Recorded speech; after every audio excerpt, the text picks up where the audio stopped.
Hello and welcome to Let's Talk Loyalty and Loyalty TV, a show for loyalty marketing professionals. I'm Paula Thomas, the founder and CEO of Let's Talk Loyalty and Loyalty TV, where we feature insightful conversations with loyalty professionals from the world's leading brands. Today's episode is hosted by Charlie Hills, Chief Strategy Officer of Mando Connect, a UK-based agency that uses smart data to create brilliant partnerships and rewards that really work. Enjoy. Hello and welcome to this episode of Let's Talk Loyalty. As Paula mentioned, I'm Charlie Hills, the Chief Strategy Officer for Mando Connect. In this episode, I'm delighted to interview Mary Bell, a Senior Advisor at Valuedynamx, focused on driving growth in the US market. With nearly 25 years of experience in the pay-for-performance space, MB has developed a deep expertise and passion for all things loyalty commerce. Over the years, she's tackled roles across both affiliate and publisher networks, managing loyalty publishers at Be Free and shaping merchandising and advertising strategies at School Pop and UPromise. Before joining Valuedynamx, MB served as VP of Partnerships at Cartera, collaborating with major clients like American Airlines, United Airlines, and Chase, spearheading business development, compliance, and vendor management initiatives. MB is also a true rewards enthusiast, racking up over 500,000 rewards points, miles, and cashback over the past 2 decades just by shopping. Today, we'll be learning about her favorite book and loyalty programs, highlights and key learnings from the programs she's worked on, and of course, all about Valuedynamx. I really hope you enjoy our conversation today. Hello and welcome to the podcast. I'm absolutely delighted to have you on Let's Talk Loyalty today. It's going to be such a great episode. Welcome to the show.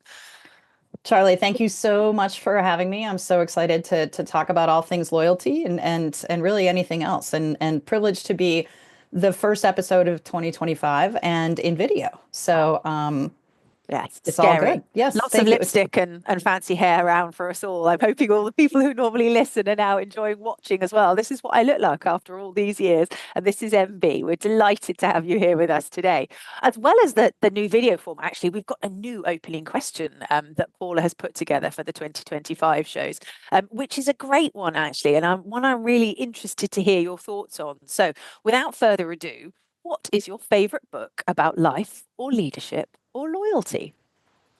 First off, I absolutely agree with you. I think this is a lovely question to have in a work environment, in a personal environment. It just is such a good icebreaker. So I have two, right? My favorite, and it was hard to pick, but my favorite life book, right, is actually The Alchemist. And that message that it's about the journey, not the destination, right? And it's a short book. It's a lesson I try to remind myself very often, but it's also a book I try to reread maybe every few years, just to another sign I have in my house is never get so busy making a living you forget to make a life, right? Oh, Just that's that kind lovely. of yes. It's a great choice. It gets me a little verklempt actually thinking about it. And my favorite loyalty book, workbook, loyalty book, whatever you want to call it, is The Loyalty Effect that Fred Reichheld put out in 1996, I believe. And I came across it in 1999 when I first was introduced to the pay-for-performance marketing space and the loyalty space. I was working for a startup that, like many companies in 1999, did not make it to the end of 2000. But no, I was not. I was not at all. And the premise that we had, which I think still rings true, is that the idea being that if you were a customer of a company and also owned part of that company, you were that much more loyal, right? And the theory that he had of loyalty economics, I think 30 years later, absolutely still rings true, if not more so. Just in terms of by focusing on the customer and doing right by them, companies, whether they're companies with loyalty programs or retailers, their profits will grow, but you have to put the customer first and make sure that you're delivering an experience consistently that surprises and delights them. Yeah, and I think you're absolutely right. That principle holds so true now. It's almost like it was written this week, isn't it? It's a fascinating book and one I highly recommend. And I think as we go through all the episodes this year, we're going to be creating a brilliant library of books for life and books for loyalty and books for leadership. And I think we're going to have a recommendation list. I'm sure you won't be our only guest who chooses that one. It's one of the kind of iconic reads, isn't it? I'm sitting here in my office and I've got my bookcase, and I'm like, actually, I haven't got that one on my bookcase. I'm quite old school. I love a kind of a solid, like hardback book. I've got some brilliant ones up there. Like looking up, I've got scoring points, evolutionary ideas, knowledge is beautiful, and a whole bunch of stuff on infographics. But yeah, I must add the loyalty effect in actually. I think that's a great, great recommendation. I'm also really interested always to hear about what our guests think about loyalty programs as well as kind of loyalty literature. And I know you've got a wealth of experience in this area. I know there are loads of programs that you love personally and professionally. And whilst it was a question we asked all our guests last year, I know it's one of the most popular questions. So my next question for you, MB, is about what are your favorite loyalty programs and why? It's a great question, and having watched and listened to many of your episodes, I've always been very impressed with the answers. And for whatever reason, I actually struggled with the answer to this question, because to me, loyalty is based on a connection with a brand, and any rewards, right, whether you're earning them or redeeming rewards for something, are to me an addition that enhances that connection. And it's not a single connection, right? Because at any one time, all right, as consumers, at any one time we have different needs, right? Short-term needs, immediate needs, and my loyalty might be informed by that. So, for example, I just redeemed points on JetBlue to go to Puerto Rico, and which very much looking forward to. But what that means is my behavior now in terms of my spending is going to go to then using the JetBlue co-branded credit card, right? And shopping, doing my online shopping through TrueBlue Shopping because I want to build that balance up Yeah. again, right? So kind of based on that destination. And coffee is another good example, right? In the US, you have Starbucks, you have Peach, you have Dunkin' Donuts, everyone has an app. I may be very loyal to Dunkin' because I'm in New England, but if I'm not near a Dunkin' Donuts, I will go to a Starbucks. I will certainly take advantage of each of their loyalty programs, but again, based on kind of that short or long-term immediate need. So I think I would say, and again, thinking this through, I'm actually loyal to loyalty, if that makes any sense, right? Just that whole idea of how do you make that connection, right? As a marketer, how do you make that connection to the consumer? How do you build that relationship? And how do you make sure that whatever experience you're sharing with them, right, is something that they enjoy and that they want to repeat? Yeah, I think that's a really interesting concept actually for those of us that are such loyalty nerds. You know, we Yeah. we operate, we work in this industry, we check out so many different programs all the time. Actually, to that answer, I'm quite loyal to loyalty as well. I am always the person telling my friend, you know, in Mm, Great Britain, to use your coffee example, we've got Gales, we've got Cafe Nero, we've got Starbucks, we've got Costa Coffee, we've got some really brilliant programs out there. And I'm always the one going, oh yeah, make sure you join it. Gales are doing a brilliant reward at the moment, or Cafe Nero are doing their brilliant Christmas cracker promotion at the moment. Make sure you know join up and sign in and make the most of it. And I think that's a really lovely concept for all of us and a nice kind of breadth and a demonstration of how you actually change and adapt your behaviors. I think you're maybe loyal to loyalty, but also quite savvy to loyalty as well. I think from the amount of wow. points and miles you've connected, you obviously know how to really work that system and then get to Puerto Rico on miles. That sounds absolutely fabulous. Well, there aren't many jobs, and I've said this to people across the years and in my experience, where you actually get paid to shop online because you're, again, working in the loyalty commerce space, you're always QAing, Yeah. making sure that things are working. So yes, and I think rewards when you're shopping help offset the guilt of perhaps shopping too much. Yes, But we've but got I know lots of this is not a therapy session, Dr. no. Hills. So yes. I know. Well, one of my favorite programs is Boots Advantage Card that has that premise beautifully. You know, the points it is all positioned as treats for yourself. You know, buy all the sensible stuff you need, and then really engage in the loyalty program to love life and treat yourself and get the Oh, I like latest that. makeup, get the latest lipstick. I think it's a really lovely premise, and I think it is how a lot of people sat in a lot of research how they engage with loyalty programs. They Mm-hmm. use them sensibly, they shop sensibly, but then they use the treats, and the rewards to kind of have fun and do the things that they couldn't otherwise afford. That's a great answer.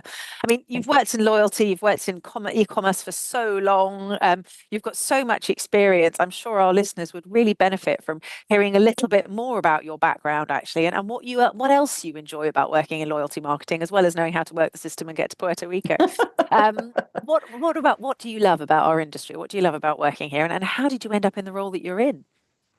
Well, I'll unpack those questions, right? So it is, when you look back on your career and you actually do the math, it is amazing. And I know further in the conversation, we're going to talk about kind of lessons learned, right? Yeah. And if I do the math, I have been working professionally since 1989.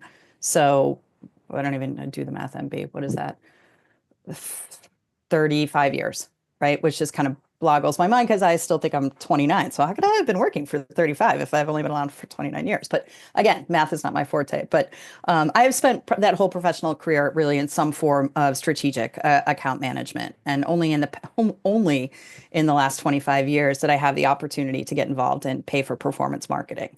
As I mentioned, that startup in 1999 really introduced me to the loyalty space, both on a B2B and a B2B2C side of the US. Yeah. And back in the early aughts, right, the concept of coalition loyalty programs and how could you build something that's all encompassing, it's still a dream today. I think it's a little bit harder in the US given just the geography, right? Yeah. Across like in Germany, payback.de, and you all have Nectar, right? It seems a little easier to do that. But it still fascinates me. And I think what I love about it, and again, kind of staying with pay for performance marketing, which is both on the earn and the redemption side, right? Whether it's affiliate marketing or card linked offers as they're evolving, it's really a three-way win, right? So it's a win for companies because they can leverage this pay for performance model to reward and retain customers by offering them miles, cashback, right? Whatever that might be. And it also offers them an potential additional revenue stream, right? Again, those customers can get rewarded for doing what they do anyway, just slightly changing their behavior, right? And an opportunity to accelerate their earn on top of whatever the base earn might be, whether it's credit card or flights or hotel stays, whatever that might be. And then it also then offers a kind of a triangle, or I think of it more of a circle, but Valuedynamx, we think of it as a triangle, is for merchants, right? So they then have a model where it's not advertising and you can't track your ROI. You are literally paying for performance, right? You're paying a commission based on when somebody makes a purchase. And I know this probably sounds corny, but I can be very corny. I call it the circle of love, right? Kind of everybody wins. And the goal is you want to repeat that and make every person, every part, I should say, of that value exchange feel valued, right? And want them to repeat it. So I guess that's what I love about loyalty and loyalty commerce. I love it as a business and I love it as a consumer. So to me, similar to you talking to your friends, right? It's sort of like, why wouldn't you do that? Like, oh, I belong to Prime. I'm like, Prime's not a loyalty program, right? Prime is great, but it's not a loyalty program. So anyway, probably a long answer to a short question, but how I got started, why I'm still in it, why I'm passionate about it. And I probably will continue to be, when I'm no longer working, but probably still shopping. Oh, I think that's a lovely answer, actually, thinking about that win-win-win and how actually you add value to everyone. I think what I really enjoy and reflect back on that is also the complexity and the challenge of that as well, and identifying where those mutually beneficial opportunities are. I think that's one of the most interesting things when you're working in our sector is how do you make that work for everybody and unite all their objectives together to get that kind of mutually beneficial value exchange. I think that complexity is probably what keeps you fresh as well and keeps you kind of engaged in it and keeps you interested in the sector. Great answer. Although I will always debate you on Prime as to whether or not that is a loyalty program, because I think we could probably have a whole podcast on that. No, we absolutely could, right? Because it kind of puts loyalty on its ear in some ways. Like, because people are so loyal to Amazon, in effect, you have created a loyalty program. So it's a very, It's a very good point. Yeah, It's that could be a fascinating. series I of know. We could do podcasts, a whole actually. one just on that. I think the number of times we've debated, as a subscription program, a loyalty is paid for loyalty Mm, programs, but that's a whole other topic. Today, we're here to talk about value dynamics. So before mm. Paula scolds me, I will move on to the next question. So, everyone's heard of Collinson. I think the whole industry knows Collinson inside out, but actually, perhaps they might not know Value Dynamics. It's obviously a newer business, part of the Collinson group. I'm sure Hmm. our listeners would actually kind of love to hear all about it. Obviously, all the information is available on the website, and we'll pop all the links in the podcast notes. But could you tell our customers a little bit more about Value Dynamics and how you're creating total customer relevance? What sets it apart from the other solutions that exist?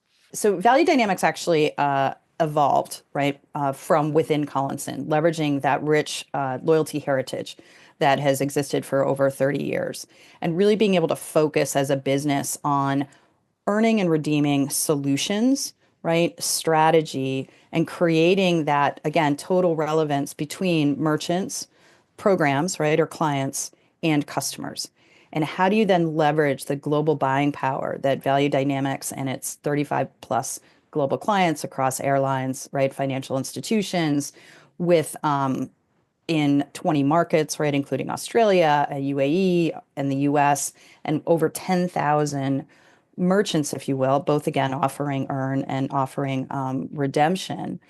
And not only continue to grow that global, but I was brought on as a senior advisor to focus on how do we grow that in the US, right? How do we bring that heritage, right? Especially leveraging the Collinson's well-known name, creating more of a new brand name, but again, always leveraging that heritage and being able to help some of our clients like Emirates and British Airways and Qatar move into the US, right, to address their millions of US based members with solutions that complement and extend what they have outside of the US. And that flip opportunity too, right? They then join Value Dynamics US clients like Acorns, JetBlue, and Wyndham with the opportunity for our US clients, how do we help them expand, internationally? How do we help them expand an earn proposition or a redemption proposition? Again, how do we make it easy for their customers to take advantage of non-core earning or redeeming opportunities? So it's Nice. new name, Yeah. same great taste, right? It's like new Coke. So it's exactly that. And again, it's allowed us to focus too on the on development efforts, right? I mean, I will say this company is amazing at investing in the future, right? Listening to what our clients are talking about and investing in the future, and thinking about then how can we bring value to our customers Yeah. based on what their needs are. Yeah, and how you can do that now, but then think ahead. I think that's one of the things I really admire about it. It's that constant evolution. It never really feels like you sit still. You're always kind of looking ahead and bringing new stuff to it, be that global opportunities, US opportunities, and with the brands that Mm-hmm. you're working with. So, yeah, I think that really stands out to those of us that kind of watch in awe slightly at the scale of it. I think one of the other things that's always really impressed me about it, or that I've heard, is that it's the value that it brings, that actually it is a kind of metrics driven business. You can kind of look at data, research, and insight to kind of demonstrate that value that you bring. I mean, we'd love to Mm-hmm. hear more, I'm sure, about how you bring that value and what that looks like. I know you've got lots of research in this space. I'm sure our listeners would love to hear about it. Any sound bites on methodology, results, anything you can share with us today would be much appreciated. No, no, absolutely. And I know when we had talked earlier, Charlie, and you can let me know if this is the right time to do it, sort of if it makes sense to explain in a little bit more layman's terms what we do, or if Yep. that would be overkill. You No, let that me would be know. great. Please Okay. do. Was trying to think of, at the end of the day, how would you describe what you do to your mother so that she can understand it and explain it to her bridge group, right? Yep. Still, struggled with that for years. But thinking about it and taking a few steps back on if we're focusing on the way that loyalty members can earn, right? So we'll focus on earn, then we'll go to redemption.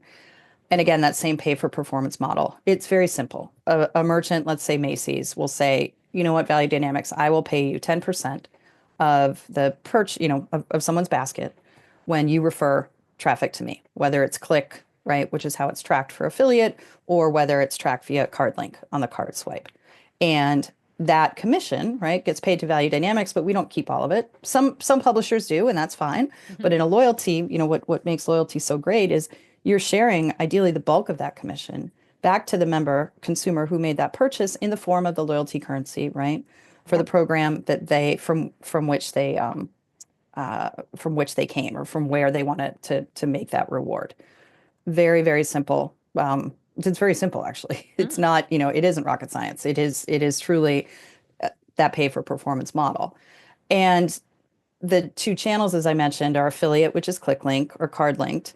Consumers may be agnostic, they may not be, but for merchants, those are two different levers, right? And two different channels. So back to that kind of consulting with all the constituents, merchant, Macy's, what are you looking to achieve, right? How do you, based on seasonality, whatever it might be, right? How are you looking, what kind of customers are you looking to get in? How do you want to drive value and how can we help you with that? And the redemption side, right, is basically those consumers can earn the loyalty currency, can use the loyalty currency that they've built up, right? Either for core inventory, like airlines or hotels, Yep. or for experiences, products like Apple products or digital gift cards, whatever that might be. And you mentioned our research, Charlie, which was great. Kind of thinking about that value exchange. We recently commissioned a study about redemption and found, which isn't surprising, right? It's not going to be surprising to you, to any of our listeners, but when you hear, or watchers, when you hear this, it's always a reminder that actually redemption, right? Burning drives earning. Yeah. And back to that relevance, right? That total relevance connection, or again, what I call it, that circle of love. So the more redemption options and the better options you have, core inventory and non-core inventory, right? Then creates that desire and demand for that consumer to go earn more currency, right? To keep doing it, to build on that. So I'm just looking at my notes to pull up just some statistics we found in the research. And I know you're going to make the report available via a link, will be great. So that research, MB, sounds absolutely fascinating. And I'm obviously I'm a complete research nerd, so I always want to see examples of then research translated into action and into sort of an improvement to a real world program. Were there any, I'm sure there were loads, but is there an example that stands out from that research where you actually then translated that into action for a program? Absolutely, absolutely. And it was bridging that. There was a research study done a few years ago, and then this most recent one. So kind of bridging that and identifying gaps, right? That that existed because of an inability to have sort of a seamless rewarding, if you will, right? And again, not anyone's inability, more just, you continue to evolve and get better.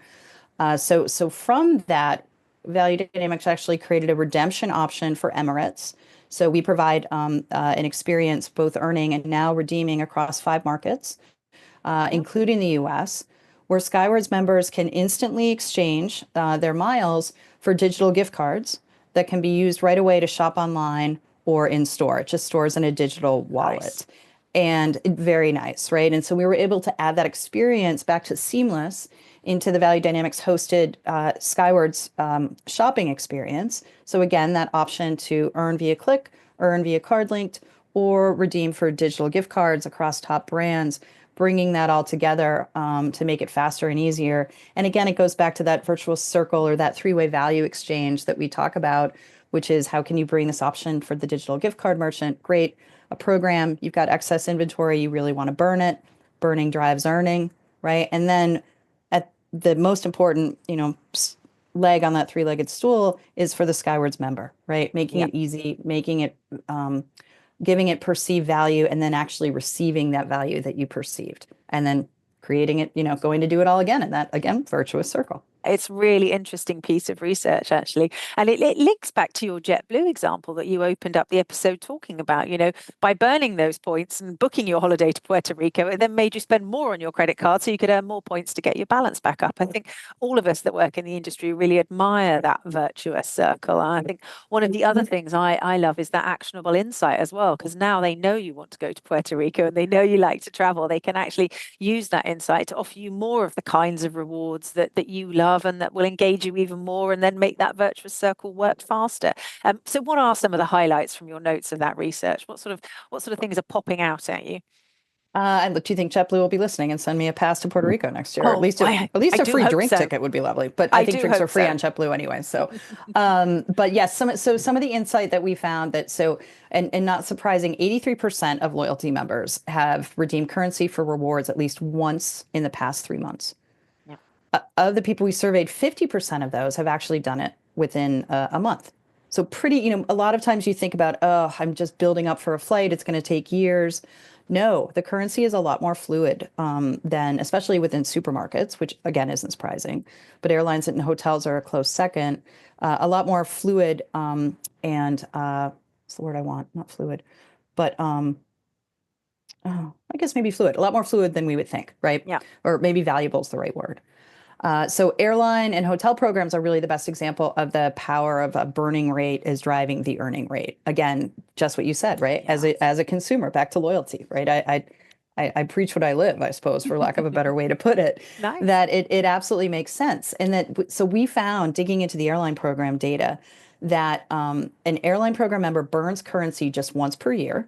Again, that's probably me, right? But you're building it up. But I'm like they are likely to earn points on 17 separate occasions within that year, right? So it is, again, and that's where something with a big ticket item, that ancillary earn, can be so valuable, right? As a way to speed that up. And so back to that, if they increase that redemption to 5 times a year, then not surprising, they'll increase the frequency where they earn, right? So if they burn 5 times a year, they're earning points on 20 occasions. But to me, that's between 17 and 20 with one redemption versus five. It just shows that that hunger, right, for that currency, and keeping that, as you said, right, if you're a good loyalty marketer, you want to keep that person, right, loyal to Yeah. the extent that you can by making sure that process of redemption, right, is as smooth as possible. In addition, obviously, to the earning, right, you want to make it very simple, but that redemption process Yeah. needs to be, and ideally can be, personalized, right, based on what we know, can be relevant, right? Don't show me a chance to redeem to Las Vegas if I've never flown to Las Vegas. Yeah. Nothing against Vegas, but never flown there. So I think it goes back to what Valuedynamx can add is pulling those things together, those levers, to make sure when we're partnering with our client programs that, we can give you the solutions, but it's also the strategy. And Charlie, you know this better than I do because that's what you do, right? And it's building that and understanding Yeah. specifically why it always is a different conversation. What are you looking to achieve this year, right? What are the challenges? Where are we losing people? What are our loyalists doing? How do we identify more future loyalists? How do we take that behavior from a loyalist and see if we can apply it? What made them loyal in the first place? How do we get the non-loyals to get to loyal Yeah, I think and that then keep them there? actionable insight and actually translating data into insight into action and then learning and then optimizing it is such an important thing. And lots of people and lots of companies miss out one of those two steps. They'll know a lot or they'll test a lot, but actually creating that virtuous circle as well as consumer behavior, but in your own organization behavior is so key as well. I think that people underestimate the importance of that strategy phase and actually kind of getting that approach right. That's really interesting. And we will, as I've said, we'll put the link to that report in the show notes so that everyone can look at it. And if you have any further questions for MB and the team, don't hesitate to get in touch. We could record a whole podcast just on the research, but we won't. Don't panic. We'll do that as a follow-up. So my next question is really kind of taking a step back, actually, out of the Valuedynamx world and thinking about this industry. As you've said, you've worked in loyalty for a very long time, obviously only a couple of years, Couple but of a years, very yes. long time. And you've got a wealth of experience across lots of different brands, but always in this kind of specialist sector. I mean, how have you seen the industry change? And what trends are you currently seeing that really stand out to you at the moment? No, it's I will say these questions have made me think in a way I haven't thought in a while. So I appreciate that. Again, back to, I wouldn't say a therapy session, but just the opportunity to be able to reflect, right? Especially as a woman, right? Over the past, and again, over the past 25 years, it's been so powerful and inspiring to me, right? To see the growth of women leading, not just in loyalty, right? And you and Paula are great examples of that, but also across, finance and airlines. You've got Jane Fraser at Citi, right? You have Joanna Garrity at JetBlue. I mean, 25 years ago, that just wasn't, women didn't even have that many seats at the table, let alone being able to sit at the head of the table. And that mirroring that also is, and again, thinking back, is hearing not just male voices, right, but male and female voices, and almost equally in conversations, which again is very different to me anyway, right? And I started out in finance, so right there, it's a very different world to begin with. But we actually weren't allowed to wear pants to work. Imagine that. As Yep, a Brit, you do only realise how dresses. funny that is as well. As a Brit, I'm like, no pants to work. I Forgot about that. realise Yep, for our we could not international wear audience, she's trousers. talking Yep, about trousers. you could edit that somewhere. Yep, somewhere the audio We're, person going, nope, zip on. No, we are not editing that. That's golden. I remember the same. I mean, I've got a mathematical economics degree, and I was the only sort of girl in my unit at university. And I really admire that actually. And I really notice it at the conferences that we both attend, actually. There is a real change in the industry to try to make that 50-50. And I think that makes us all the better for it. I think we've still got a lot more to do on diversity and inclusion, but it's a huge shift. And I think it's, for the betterment of everyone. No, I absolutely do. And I think, and I have a niece who's graduating from college this year, and she is an econ major, as was I. I did it because there were lots of boys in the class, and I thought, oh, this would be great. And I'd probably get a job because there weren't many female economics majors. So Yeah, the boy thing didn't work out so well, but the job thing did. So there we go. fabulous. But just thinking about, if I were to give some advice, right, to the 22-year-old me or anyone coming out of college, just thinking about what you were saying, that the voices are so much more, they're not nearly where we want them to be, right, on any sort of diversity and inclusion scale, but they are so much better than they were Yeah. 25 years ago, is just to think about how do you not just find your voice, right, which is hard, still hard for me after all these years, but also to use it, right? Because using your voice, and if you want this, right, will not only help you get a seat at the table, but it'll help you create that network of people that you wouldn't be you without them, right? You've got your network of friends, but then I have this amazing professional network built over so many years when I think about loyalty, right? And it all began usually with a common interest, loyalty at a conference, right? Whatever it might be, but usually started with conversations like, what's your favorite book? Yeah. Or, what do so kind of building those relationships that don't just buoy you personally, but also professionally, right? But it also makes it that much more fun. Yeah. So what you can, and that would be, again, a lesson. You actually can have fun. And you should. And if you're not, you might not be in the right place. Yeah, no, I think that's a great top tip actually to everyone coming through the industry now. And, with that resurgence of face-to-face events and face-to-face conferences as well, that's so much easier than, when we're all trapped in our houses on big webinars. It's much harder to meet people in those environments. So yeah, I completely agree. Take the inspiration from formats like this and the wonderful Let's Talk Loyalty and Loyalty TV, but also get out there and get to meet people on that personal and professional level. I think that's a really lovely trend. That we're seeing come back. It's certainly something in my day job at Mando that we try and do a lot with the team actually, and get them out there. One of my favorite things I always ask my team to do actually is training courses, and for us to look at, what training opportunities are out there. And in all honesty, I think it's as much for the training and the insight and the information you get as the opportunity to talk to other loyalty professionals and learn from their experience.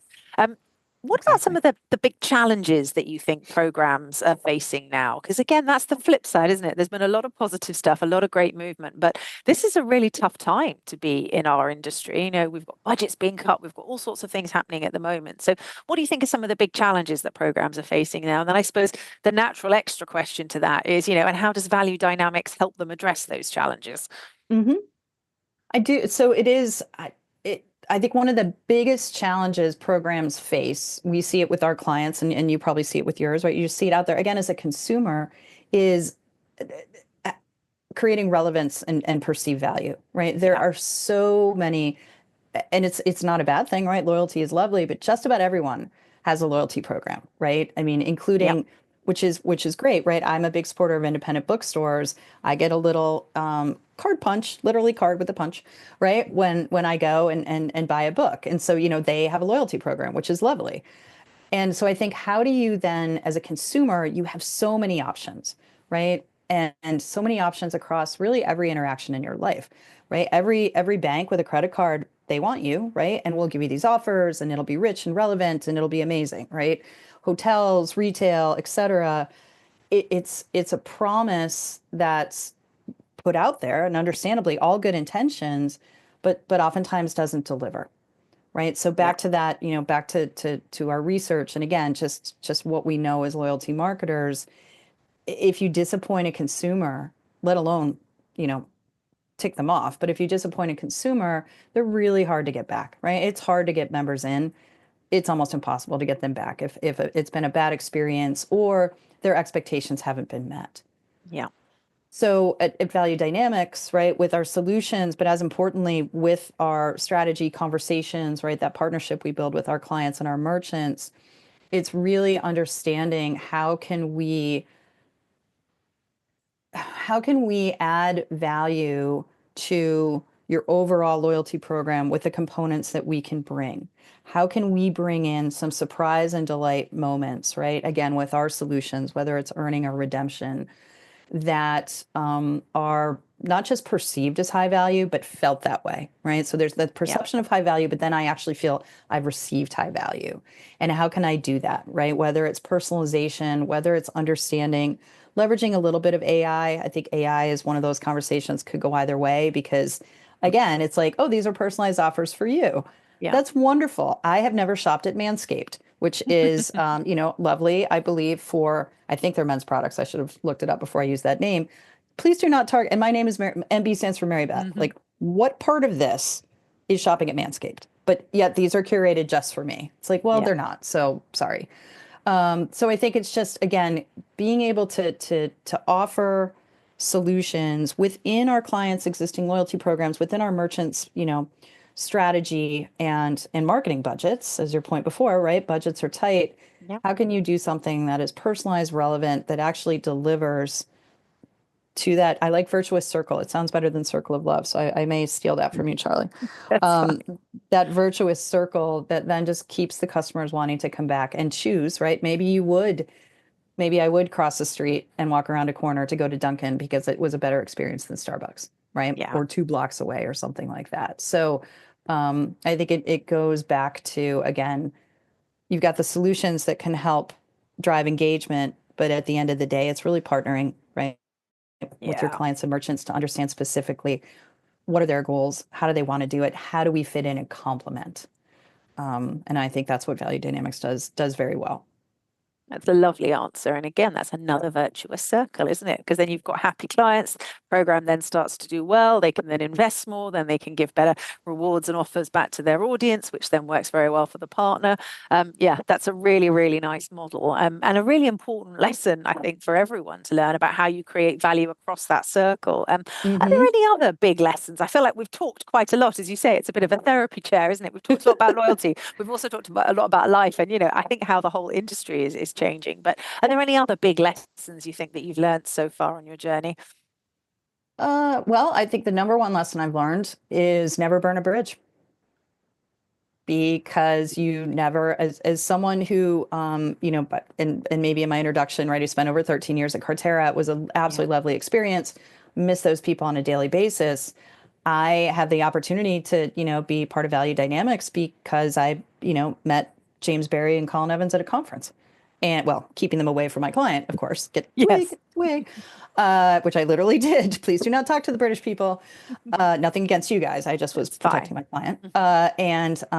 But just those, even if it just seems like a one-off conversation or interaction, you just never know where that person, that company, that opportunity could pop up again, you know, 12 years later. So I think Yeah. that would just be, and I think never burn a bridge, actually, not to get too deep, is the same thing for marketers, right? Whether you're a merchant or a client program or whoever, don't burn that bridge, Yeah. because once you do, it's going to be really hard to get that person back or to get that experience back. Yeah, I think that's a great lesson, actually. And as obviously somebody who works in the partnership space, I'd probably go one further. I go, don't burn the bridge, and try and keep those bridges alive and keep that network alive and keep those connections coming to the fore. The whole reason I ended up working with Paula on Let's Talk Loyalty and now Loyalty TV was because we were both standing in a queue at a loyalty conference together, chatting to wait for the speaker. Paula was just setting up Let's Talk Loyalty as a podcast, and she really wanted to speak to the brand in question as a potential guest. And I really wanted to speak to the brand in question because I'd had a lifetime ambition to do partnerships for them. And we got chatting about that in the queue. And then here we are a few days later, well, a few years later, rather, on Loyalty TV. Feels like days, There was probably. a bridge I didn't burn. I could have elbowed her out the way and made myself, I got to the front, but I didn't. So yeah, not only didn't burn it, I kind of built it over time. I think that's a lovely lesson in work and in life as well. Well, look, thank you so much. This has been a really interesting episode. I really encourage all our thank you. listeners and watchers, check out the links, check out the research, check out the kind of proposition. It's a really interesting one. It will make you think differently about rewards and benefits for your program. Having said that, I'm sure we haven't covered everything. There are so many topics we could cover today. If our listeners have got questions for you, MB, what's the best way for them to reach out to you? Oh, absolutely. Would love that through LinkedIn. So Okay, MB great. Bell on LinkedIn. Yep. No, would love to, again, back to loyalty. It's the connections that you make. And I so appreciate, Charlie. Thank you so much for the opportunity to be on this episode. Thanks to you and Paula for making this easy. Again, like the therapy chair, as you said, this was, it was my first time doing this. So you made it very, very easy and very comfortable. So thank you. Oh, Thank you you so are much. so welcome. It's a great proposition. You've been a brilliant guest, and hopefully this has been a really useful episode for everyone. I've loved it. And we've done our first one on video, so I'm really excited to tick that milestone off as well. So thank you, everyone, for bearing with me. Next time you see me on the next episode, I'll learn and I'll be even better. This is my first one in the chair. So thank you, MB. You've been an awesome guest. And all that's left for me to do is to say thank you and goodbye from Let's Talk Loyalty and Loyalty TV.